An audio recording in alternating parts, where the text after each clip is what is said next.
Hi friends, welcome to my channel.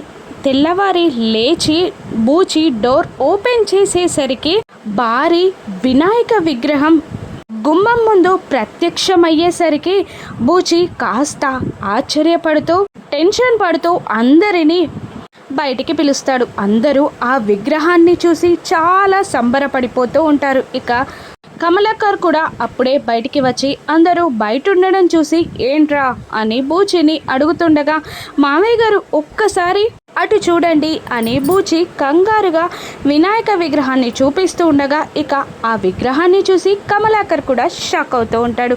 ఇక ఈ విగ్రహం ఇక్కడికి ఎలా వచ్చింది అని అంటూ వైజయంతి దగ్గరికి వెళ్ళి ఇలా అడుగుతూ ఉంటాడు, వదిన ఈ వినాయక విగ్రహం ఇక్కడికి వచ్చినట్టు యువరాజ్కి తెలుసా అని అడుగుతూ ఉండగా ధాత్రి ఇలా అంటుంటుంది నిషిని చూస్తూ, అబ్బో ఏమీ తెలియనట్టే మాట్లాడుతున్నారు మామయ్య గారు.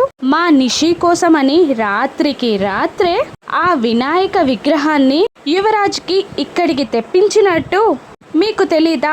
మా నిషి సంతోషం కోసం రాత్రికి రాత్రే ఈ విగ్రహాన్ని యువరాజ్ ఇక్కడికి తెచ్చినట్టున్నాడు మామయ్య గారు అని ధాత్రి అంటూ ఉంటుంది. ఇక వైజయంతి కంగారుగా అబ్బిని తీసుకురాపో అని అంటూ ఉండగా ఇక పరుగున నిషి వెళ్ళి పడుకున్న యువరాజ్ని లేపి బయటికి తీసుకొచ్చింది. ఇక బయట వినాయక విగ్రహాన్ని చూసి షాక్ అవుతూ ఉంటాడు యువరాజ్. కమలాకర్ దగ్గరికి రాగానే, బాబాయ్ ఇది ఆ విగ్రహమే కదా, ఆఫీస్లో ఉండాల్సిన విగ్రహమే కదా అని అంటుండగా, అవును యువరాజ్ అని కంగారు పడుతూ ఉంటాడు.